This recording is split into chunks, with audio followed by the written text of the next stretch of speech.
उत्तर प्रदेश के जिला प्रयागराज में एक थाना लगता है पूरा मुफ्ती। और पूरा मुफ्ती थाना क्षेत्र में एक रेलवे स्टेशन है जिसका नाम है बमरोली। बमरोली रेलवे स्टेशन के पास में जो ट्रैक है वहां पर कुछ लोग जाते हैं। ये तारीख थी 22 अगस्त 2025 की रात लगभग पौने 12 बजे के आसपास। कई लोग थे, उनके पास एक लाश होती है और लाश को वो उस ट्रैक पर रख देते हैं और इंतज़ार कर रहे थे कि कोई ट्रेन आएगी और उसके बाद इसके क्षतिग्रस्त हो जाएगा या छत विकसित हो जाएगा। वो इंतज़ार कर रहे थे और इंतज़ार करते करते एक ट्रेन आती है जो कि डिब्रूगढ़ एक्सप्रेस गाड़ी होती है। जैसे वो उस लाश के ऊपर से गाड़ी गुजरती है उसके बाद लाश के कई टुकड़े हो जाते हैं। रात का अंधेरा था, उन्होंने अपने अपने मोबाइलों की टॉर्च जलाते हैं, एकदम पास में जाते हैं और जाकर देखते हैं। और देखने के बाद कहते हैं कि हाँ, इसके कई टुकड़े तो हो गए लेकिन ये अभी भी इसकी पहचान हो जाएगी। एक काम करते हैं, फिर से इस ट्रैक पर इसको लाश को रख देते हैं और जब दूसरी ट्रेन गुजरेगी तो उसके बाद और ज़्यादा टुकड़े हो जाएंगे। दरअसल इस ट्रैक पर लगभग 204 ट्रेनें हैं जो लगभग 24 घंटे में गुजर जाती हैं। ट्रेन आ रही थी, जा रही थी और उसके लाश के छोटे छोटे टुकड़े हो रहे थे। जैसा उन्होंने सोचा था कि इसकी पहचान ना हो, ठीक वैसे ही हो जाता है। और उसके बाद फिर पुलिस तक ये सूचना पहुंचती है कि ट्रैक पे एक लाश पड़ी हुई है। पुलिस आती है, उस लाश को कब्जे में लेती है। कब्जे में लेने के बाद पोस्टमार्टम में बस यही आता है कि उसके छोटे छोटे टुकड़े हो गए हैं। लेकिन क्या हुआ, कैसे हुआ, इसके बारे में पुलिस ने जानने की तमाम कोशिशें की लेकिन पुलिस को जब सफलता नहीं मिलती है, ऐसे ही सूचना दी जाती है अलग अलग थानों में कि ये एक लाश मिली है, इसकी के बारे में कहीं कोई सूचना हो तो आकर यहाँ संपर्क कर सकता है। लेकिन कोई संपर्क नहीं करता। पुलिस मजबूरन 72 घंटे बाद उस लाश का अंतिम संस्कार कर देती है जो टुकड़े में लाश मिली थी। अब कातिल कौन है, कत्ल किसने किया है, क्यों किया है, इसका सवालों का जवाब जानने की तमाम कोशिशें की जा रही थी। लेकिन ऐसा लग रहा था कि शायद कातिल कभी पकड़े नहीं जाएंगे। लेकिन पुलिस जब इस मामले की जांच पड़ताल करती है तो आखिरकार 6 दिन के बाद कातिल भी पकड़े जाते हैं और कत्ल के पीछे की जो वजह थी वो उसका भी खुलासा हो जाता है। और जब खुलासा होता है तो लोगों को यकीन नहीं हो रहा था इस घटना की। न केवल उस शहर में, उस जिले में, बल्कि पूरे प्रदेश भर में चर्चा हो रही थी क्योंकि जो मरने वाला था वो बीजेपी का नेता जो था। आदाब, नमस्कार, सत श्री अकाल। मैं उस्मान सैफी। आज की जो सच्ची घटना मैं आपको सुनाने जा रहा हूं, ये सच्ची घटना है उत्तर प्रदेश के प्रयागराज का एक थाना लगता है नवाबगंज। और नवाबगंज थाना क्षेत्र का एक गांव लगता है हतीगहां। हतीगहां मोहम्मदपुर का रहने वाली एक महिला जिसका नाम बबली यादव है, जो कि भारतीय जनता पार्टी की जिला पंचायत सदस्य हैं। और 23 अगस्त 2025 की सुबह दरअसल वो नवाबगंज थाने में जाती हैं और जाकर कहती हैं कि साहब, जो उनका पति है 22 अगस्त 2025 की शाम 5 बजे से अपनी स्कॉर्पियो कार लेके चले गए हैं लेकिन वापस लौट कर नहीं आए। हमने अपनी तरफ से प्रयास किया, जहाँ जहाँ उनका उठना बैठना था, जहाँ जहाँ वो आते जाते हैं, उनसे पूछा पड़ताल की, लेकिन कहीं उनका आता पता नहीं चल रहा है। उनका नंबर भी बंद आ रहा है, आप मदद कर दीजिए। पुलिस जैसे ही इस सूचना को प्राप्त करती है, पुलिस के लिए एक बहुत बड़ा मामला था क्योंकि एक जिला पंचायत सदस्य है और वो भी भारतीय जनता पार्टी से जुड़ा हुआ हो तो जाहिर सी बात है पुलिस पे एकदम से दबाव पड़ जाता है। पुलिस अब इस मामले की जांच पड़ताल में जुट जाती है। इसके लिए क्योंकि बीजेपी नेता से जुड़ा मसला था, इसलिए एसओजी की टीम का गठन कर दिया जाता है। साथ ही नवाबगंज थाने की 4 टीमों का गठन किया जाता है और ये मिलकर नवाबगंज थाने की पुलिस, एसओजी दोनों मिलकर बीजेपी के नेता को तलाश करना शुरू कर देते हैं। तमाम कोशिशें की जा रही थी, आसपास के लोगों से बातचीत की जा रही थी, मोबाइल की सीडीआर निकलवाई जाती थी और लोकेशन निकलवाई जा रही थी, सीसीटीवी कैमरे भी खंगाले जा रहे थे। लेकिन जब कोई पता नहीं चल रहा था, इसी बीच में एक उम्मीद की किरण जग जाती है। दरअसल चित्रकूट की पुलिस का फोन पहुंचता है इस प्रयागराज की पुलिस के पास और कहा जाता है कि एक लावारिस हालत में हमें स्कॉर्पियो कार खड़ी हुई मिली है, आप आकर देख लीजिए, कहीं ऐसा तो नहीं है ये आपका काम का कोई मामला हो।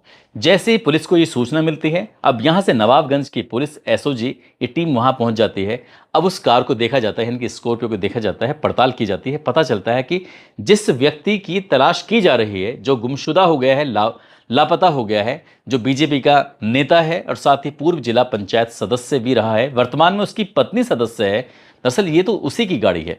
अब उसके बारे में फिर ये जानकारी जुटाने की कोशिश की जा रही थी। डॉग स्क्वाड, साथ ही पुलिस की और टीमें लगती हैं, फॉरेंसिक टीम लगती है। अब यहाँ आसपास का जितना भी जंगल था ना, उसको खंगालने की कोशिश की जा रही थी। चित्रकूट के उस जंगल में जहाँ एयरपोर्ट के पास में ये कार मिली थी, हर एक कोना, हर एक जगह देखी जाती है, बड़ी बारीकी से तलाश की जा रही थी। 23 अगस्त बीत जाता है, 24 अगस्त बीत जाता है, 25 अगस्त की भी तारीख आ जाती है, लेकिन उस व्यक्ति का कहीं भी अता पता नहीं चल रहा था। पुलिस वाले भी थोड़े परेशान हो जाते हैं। आखिरकार बबली यादव यानी कि उस बीजेपी के नेता की पत्नी के पास कोई एक कानाफूसी करता है, कोई खबर पहुंचाता है, कहता है कि मैडम तुम्हारे पति मिल जाएंगे, लेकिन 3 व्यक्ति हैं, इन तीनों में से अगर किसी एक को भी आपने पकड़वा दिया तो जाहिर सी बात है आपके पति मिल जाएंगे। ये बात सामने आती है कि कौन है। एक नाम सामने आता है डॉक्टर उदय यादव का, और साथ ही जो कि कंपाउंडर का काम करते हैं, निजी हॉस्पिटल में वो रह कर काम करते हैं। एक नाम है राम सिंह यादव का, जो कि PWD विभाग में स्टेनो का काम करते हैं, उनकी जॉब है। तीसरा नाम था विजय यादव, जो कि उदय यादव यानी कि डॉक्टर उदय यादव का भाई होता है, नाम विजय यादव होता है, जो कि AG ऑफिस मोड़ पर चाय की दुकान चलाते हैं। उन्होंने कहा कि आप तीनों में से किसी एक के बारे में पता कर लीजिए, आपके पति मिल जाएंगे। अब फिर से बबली यादव थाने जाती हैं। थाने जाने के बाद कहती हैं कि सर मुझे जो लगता है कि इन तीनों ने मेरे पति का अपहरण कर लिया है, एक काम करिए आप इनसे तीनों से भी पूछताछ करिए। पुलिस अब इन तीनों की भी तलाश में जुट जाती है, लेकिन तमाम कोशिश करने के बावजूद भी आखिरकार इन तीनों में से ज़्यादा किसी का पता चल नहीं पाता। लेकिन राम सिंह पकड़ा जाता है, भगवतीपुर चौराहे के पास से पकड़ा जाता है। साथ ही पुलिस ने जब दबाव बनाने की कोशिश की तो परिवार के लोगों को भी हिरासत मिला। इसमें उदय की सास को उमरपुर नीवा से लीला यादव को भी पकड़ा जाता है। अब इनसे पूछताछ की जा रही थी कि भाई हमें पूरी पुख्ता जानकारी है, हमें ऐसा लग रहा है कि बीजेपी के नेता के गायब होने में कहीं ना कहीं तुम्हारा हाथ है या तुम्हें पूरी जानकारी है, जो भी है बता दो।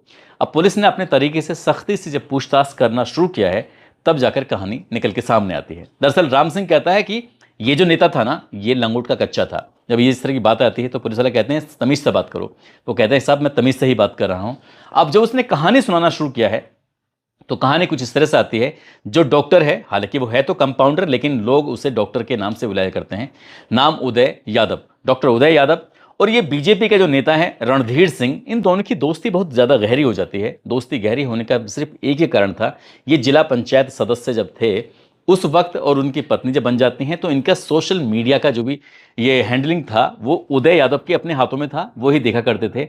और इसी देखा रेखी में कब दोनों की बहुत अच्छी दोस्ती गहरी हो जाती है पता ही नहीं चलता। अब रणधीर सिंह का उदय यादव के घर भी आना जाना होता था, सब कुछ दोनों साथ रहते थे, खाते पीते, ये सब चीज चलती रहती थी। लेकिन 2 महीने पहले, इस घटनाक्रम से 2 महीने पहले कुछ ऐसा हो जाता है जिसकी कल्पना शायद इन दोनों ने बिल्कुल भी नहीं की थी। दरअसल उदय यादव अपनी पत्नी से कहता है कि चलो एक काम करते हैं, हम नैनीताल घूमने के लिए चलते हैं।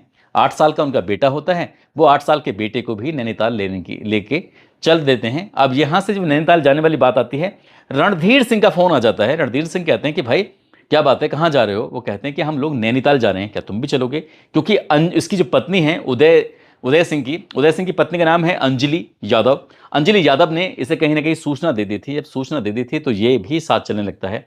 अब ये उदय, साथ ही रणधीर सिंह, उसका जो पत्नी है अंजलि, और अंजलि का बेटा 8 साल का, ये चारों जने चले जाते हैं। जब चारों जाते हैं तो यहीं से तय हो जाता है कि होटल में एक ही कमरा लेंगे, एक ही साथ सोएंगे, इधर उधर नहीं भागेंगे। जब इस तरह की बात आती है तो ये नैनीताल पहुंच जाते हैं। अब कमरा लेने वाली बात आती है तो कहते हैं कि इतना पैसा क्यों खर्च करना है, हम लोग जब इतने अच्छे दोस्त हैं, सब लोग साथ ही रहते हैं, खाना पीना सब कुछ यही, और इतने लंबे से एक दूसरे से जानते हैं, एक ही कमरा ले लेते हैं, थोड़ा बड़ा रूम ले लेते हैं। आखिरकार वहां रह रहे थे। इसी बीच में पत्नी ने अपने पति से कहा कि कुछ सामान मांगा, खासकर कुछ ऐसी डिमांड की कि उस कमरे से उसे निकल के बाहर जाना ही नहीं पड़ता था। अब जैसे वो बाहर जाता है, साथ ही उसका 8 साल का बेटा भी वहीं खेल रहा था। अपने बेटे से कहती है, बेटा अंकल से मुझे बहुत जरूरी बातें करनी है, एक काम करो तुम जाकर बाहर खेलो। अब पति भी चला जाता है, बेटे को खेलने के बहाने से भेज दिया जाता है, और इस बीच में दोनों अनैतिक रिश्ते में बंध जाते हैं। यानी कि दोनों, बताया जाता है कि शारीरिक संबंध बना रहे थे। और इसी बीच में उदय की एंट्री हो जाती है। जैसे उदय की एंट्री होती है, उसने अपनी आंखों से उस दृश्य को देख लिया, जिस दृश्य के बारे में अक्सर लोग उससे दबी जुबान में बात करते थे कि तुम्हारी पत्नी का उस नेताजी से कुछ ना कुछ चक्कर है, कुछ ना कुछ ऐसी बात है, वो घर में कभी भी आता है, कभी भी जाता है।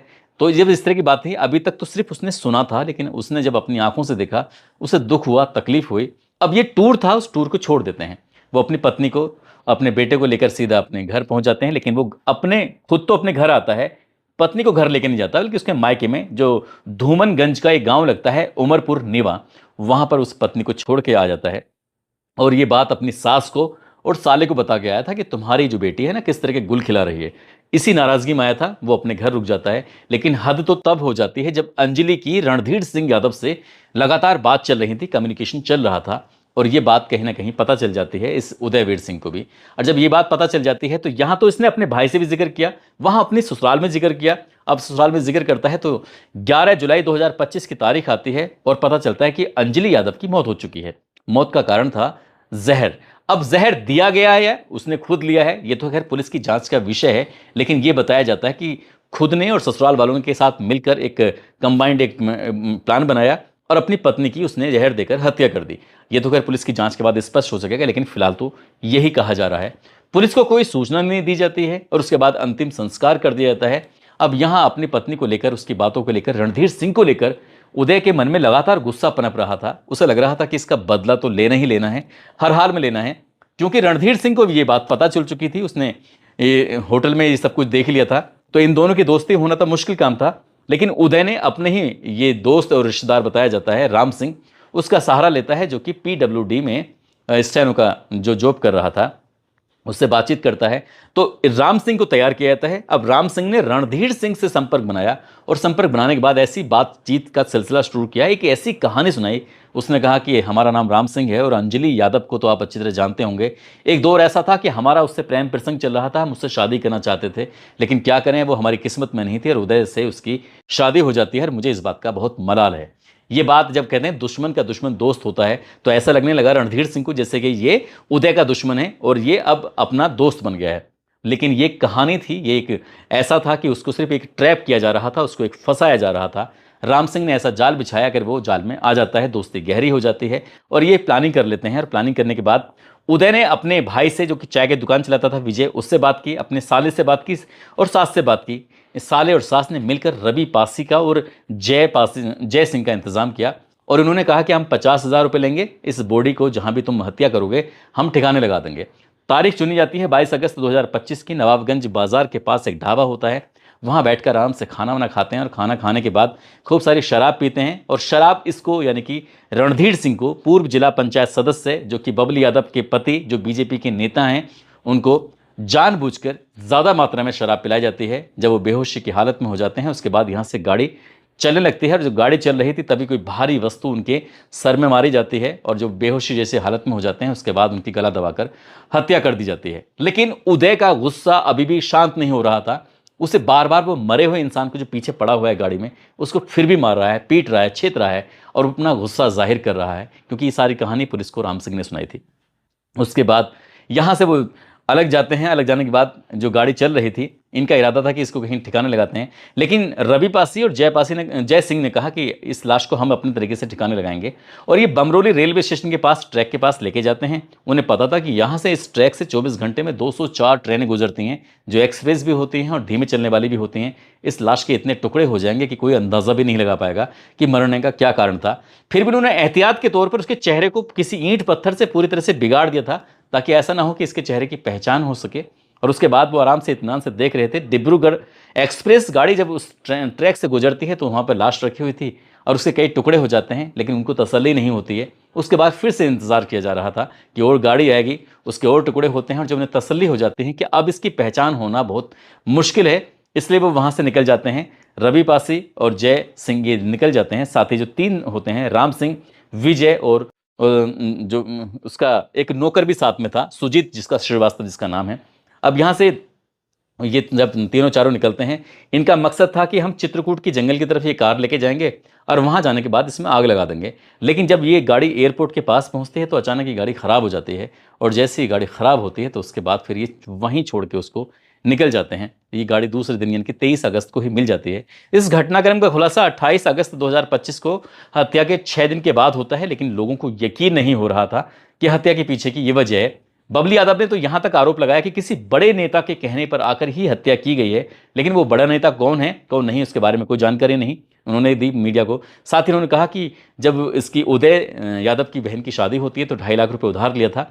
ये 2.5 लाख रुपए वापस लेने की बात कर रहे थे, वो ना देने पड़े इसलिए इन्होंने हत्या की है। लेकिन पुलिस के सामने जो बात आती है वो यही आती है कि अंजलि यादव, जो कि उदयवीर की पत्नी होती है, रणधीर सिंह के उसके साथ अवैध संबंध थे और इस अवैध संबंध के बारे में उदय सिंह को पता चल जाता है और इस बात पर उसकी हत्या हो जाती है। दोस्तों, इस पूरे घटनाक्रम को सुनाने का उद्देश्य किसी को परेशान करना नहीं है, किसी का दिल दुखाना नहीं है, बल्कि आपको जागरूक करना है, आपको सचेत करना है। और जिस तरह से जो बीजेपी के नेता है, पूर्व जिला पंचायत सदस्य, उसका काम धाम देखा करता था उदय यादव सिंह, और उसी ही की पत्नी से उसके अवैध संबंध हो जाते हैं। तो उसे लग रहा था शायद किसी को पता नहीं चलेगा, लेकिन ऐसे रिश्ते कभी छिपते नहीं हैं, वो देर से भी उनका पता चल जाता है। लेकिन इस बात की भी किसी ने कल्पना नहीं की थी कि उस नेता की इतनी बुरी उसे मौत दी जाएगी, बुरी मौत मिलेगी। फिलहाल पुलिस इस मामले के हर एक पहलू की जांच कर रही है, हर एक सदस्य को पहचानने की कोशिश कर रही है, इस पूरे घटनाक्रम में कौन कौन है, और कड़ियों को जोड़ने के बाद फिर चार्जशीट लगाई जाएगी और दोषियों को सजा दिलाने की कोशिश की जाएगी।